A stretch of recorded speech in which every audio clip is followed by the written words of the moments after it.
अस्सलामु अलैकुम वरहमतुल्लाहि वबरकातुह। आज जानेंगे कि क्या अंगूठा चूमना जायज़ है, यानी नबी पाक सल्लल्लाहु अलैहि वसल्लम के नाम लेते वक्त अगर अंगूठा चूमा जाए तो ये अंगूठा चूमना जायज़ है और उसके क्या फ़ायदे हमारे उलमाए किराम ने लिखा है। आइए सुनते हैं। सलाते मसऊदी जिल्द नंबर 2 बाब बिस्तुम में है, रुविया अन नबी सल्लल्लाहु अलैहि वसल्लम अन्नहु क़ाल मन समिया इसमी फ़िल अज़ानी व वदअ इबहामैहि अला ऐनैहि फ़अना तालिबु फ़िल क़ियामति व क़ाइदु इलल जन्नह। यानी हुज़ूर नबी करीम सल्लल्लाहु अलैहि वसल्लम से मरवी है कि जो शख्स हमारा नाम अज़ान में सुने और अपने अंगूठे आँखों पर रखे तो हम उसको क़यामत की सफ़ों में तलाश फरमाएंगे और उसको अपने पीछे पीछे जन्नत में ले जाएंगे। तो इस हदीस है, अगरचे इस हदीस में कुछ कलाम भी है। आइए देखते हैं तफसीर रूहुल बयान में इस हदीस के मुतालिक क्या कहा गया है। पारा नंबर 6 में है सूरह माइदा वइदा नादैतुम इला सलात के आयत के तहत है वज़ऊफ़ा तक़बीलु ज़ुफ़रै इबहामैहि मआ मुसब्बिहतैहि वल मसहु अला ऐनैहि इंदा क़ौलिहि मुहम्मदुर रसूलुल्लाह सल्लल्लाहु अलैहि वसल्लम लिअन्नहु लम यसबुत फ़िल हदीसिल मरफ़ूइ लाकिन्नल मुहद्दिसीन इत्तफ़क़ू अला अन्नल हदीस अज़्ज़ईफ़ा यजूज़ुल अमलु बिही फ़ी तरग़ीब व तरहीब। मोहम्मद रसूलुल्लाह सल्लल्लाहु अलैहि वसल्लम कहने के वक्त अपने अंगूठे के नाखूनों को माँ कलमे के उंगलियों के चूमना ज़ईफ़ है, यानी हदीस ज़ईफ़ है क्योंकि यह हदीस मरफ़ू से साबित नहीं है। लेकिन मुहद्दिसीन इस बात पर मुत्तफ़िक़ हैं कि हदीस ज़ईफ़ पर अमल करना रग़बत देने और डराने के मौका पर जायज़ है। अल्लामा शामी साहब देखो क्या फ़रमाते हैं, युस्तहब्बु अन युक़ाल इंदा समाइल ऊला मिनश शहादति सल्लल्लाहु अलैहि या रसूलल्लाह व इंदा सानियति मिनहा क़ुर्रतु ऐनी बिका या रसूलल्लाह सुम्मा यक़ूल अल्लाहुम्मा मत्तिअनी बिस्समइ वल बसर बअदा वदअ ज़ुफ़रैल इबहामैनि अलल ऐनैनि फ़इन्नहु अलैहि सलाम यकूनु क़ाइदन लहु इलल जन्नह कज़ा फ़ी कंज़िल इबाद क़हिस्तानी व नहवी फ़ी फ़तावा सूफ़िया व फ़ी किताबिल फ़िरदौस मन क़ब्बला ज़ुफ़रै इबहामैहि इंदा समाई अशहदु अन्ना मुहम्मदुर रसूलुल्लाह फ़िल अज़ान अना क़ाइदुहु व मुदख़िलुहु फ़ी सुफ़ुफ़िल जन्नति व तमामुहु फ़ी हवाशिल बहरि लिर्रमली। अज़ान की पहली शहादत पर यह कहना मुस्ताहब है सल्लल्लाहु अलैहि या रसूलल्लाह, और दूसरी शहादत के वक्त यह कहे क़ुर्रतु ऐनी बिका या रसूलल्लाह। फिर अपने अंगूठों के नाखून अपनी आँखों पर रखे और कहे अल्लाहुम्मा मत्तिअनी बिस्समइ वल बसर, तो हुज़ूर अलैहिस्सलातु वस्सलाम उसको अपने पीछे पीछे जन्नत में ले जाएंगे, यानी उसके कायद होंगे। इसी तरह कंज़ुल इबाद में है और उसी के मिसल फ़तावा सूफ़िया में है और किताबुल फ़िरदौस में है।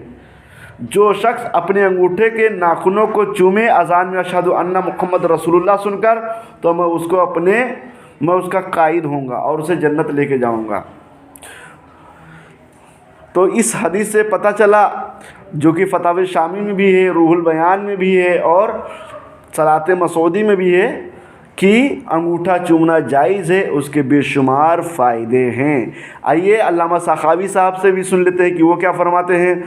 अल्लामा सखावी ने कहा मक़ासिद हसना में ज़करहु दैलमी फ़िल फ़िरदौस मिन हदीस अबी बकर सिद्दीक़ रज़ियल्लाहु तआला अन्हु अन्नहु लम्मा समिया क़ौलल मुअज़्ज़िन अशहदु अन्ना मुहम्मदुर रसूलुल्लाह क़ाल हाज़ा व क़ब्बला बातिनल अन्मिलतैनि सबाबतैनि व मसहा ऐनैहि फ़क़ाल सल्लल्लाहु अलैहि वसल्लम मन फ़अल मिथला मा फ़अल खलीली फ़क़द हल्लत लहू शफ़ाअती वलम यसिह।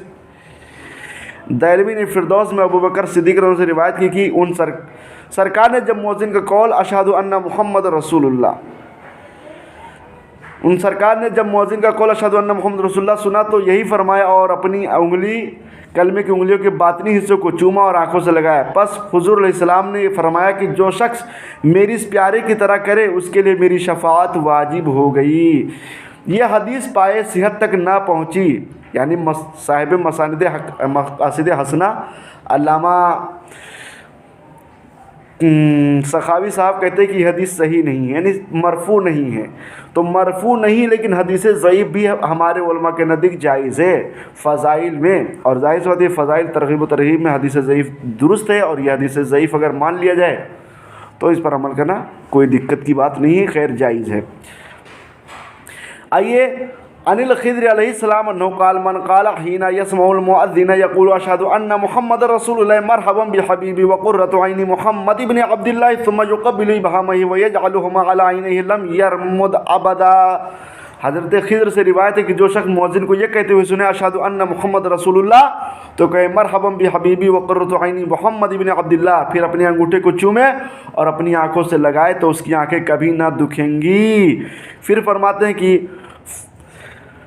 دیکھیں ان تمام باتوں سے پتہ چلا کہ نبی پاک صلی اللہ علیہ وسلم کے ناموں پر چومنے سے فائدہ ہے. ایک تو کبھی دکھیں گے نہیں اور جائز بھی ہے. اگر آپ حدیث ضعیف بھی کہتے تو حدیث ضعیف بھی اس مسئلے میں معتبر ہے، فضائل کے مسئلے میں. ظاہر بات یہ فضائل ہے نا، کوئی عقیدہ کی بات تو ہے نہیں. اب آئیے دیکھتے ہیں کہ علماء احناف اس کے متعلق کیا کہتے ہیں. تو شرح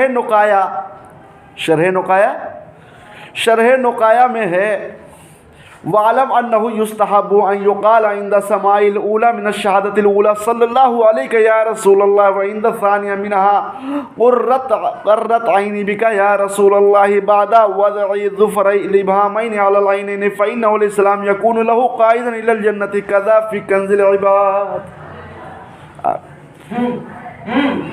جان لو کہ مستحب ہے شہادت کے پہلی شہادت کی سنتے وقت یہ کہنا صلی اللہ علیہ یا رسول اللہ، اور دوسری شہادت کے وقت قرۃ عینی بک یا رسول اللہ. انگوٹھے کے دونوں ناخنوں کو آنکھوں پر رکھنے کے بعد، کیونکہ نبی پاک صلی اللہ علیہ وسلم اس کو جنت کے لے جانے والے ہوں گے، قائد ہوں گے، جنت میں پہنچانے والے ہوں گے. ایسا ہی کنز العباد میں ہے، یہ شرح نقایا میں ہے، یہ فقہ حنفی کی کتاب ہے. اب آئیے دوسری کتاب میں دیکھتے ہیں. شافعی مذہب کی بہت ہی مشہور کتاب ہے فتح المعین، اور فتح المعین کی ایک کتاب اس کی شرح ہے اعانۃ الطالبین. تو اس میں دیکھیے کیا لکھا ہے. ثم يقبل ابهامه ويجعلهما على عينيه لم يغمى ولم يرمد ابدا. پھر اپنے انگوٹھے کو چومے، آنکھوں سے لگائے تو کبھی بھی اندھا نہ ہوگا اور نہ کبھی آنکھیں دکھیں گی. مذہب مالکی کی مشہور کتاب کفایت الطالب الربانی لرسالۃ ابن ابی زید القیروانی، اس میں دیکھو کیا ہے. ثم يقبل ابهامه ويجعلهما على عينيه لم يغمى ولم يرمد ابدا. پھر انگوٹھے چومے اور آنکھوں سے لگائے تو کبھی نہ اندھا ہوگا اور نہ کبھی آنکھیں دکھیں گی. تو ان تمام حدیث اور فقہاء کرام کی کتابوں سے معلوم ہوا کہ انگوٹھا چومنا جائز اور درست ہے، بلکہ اس کے فائدے بھی ہیں. ابھی کچھ باتیں رہ گئی ہیں، اب انشاءاللہ بہت بات لمبی ہو جائے گی، اس لیے میں اتنے پر اکتفا کرتا ہوں. لیکن یہ فقہاء کرام کا عمل ہے، اپنی اپنی کتابوں میں لکھے ہیں. ہم مانتے ہیں کہ حدیث ضعیف ہے، لیکن فقہاء کرام جب اپنی باتوں میں لکھے ہوئے ہیں تو اس کا مطلب ہے صحیح ہے. نبی پاک صلی اللہ علیہ وسلم ارشاد فرماتے ہیں کل ما یستحسنہ الناس، یعنی ہر وہ چیز جس کو لوگ اچھا سمجھے فہو حسن، تو وہ اچھا ہے، اور جس کو لوگ برا سمجھے تو برا ہے. اب ظاہر بات یہ ہمارے علماء کرام میں اس کو اچھا سمجھ رہے تو پتہ چلا کہ یہ بات اچھی ہے، کوئی بری بات نہیں ہے. اتنی پر بات ختم کرتے ہیں. صلو علی الحبیب صلی اللہ علی محمد صلی اللہ تعالی علیہ وسلم.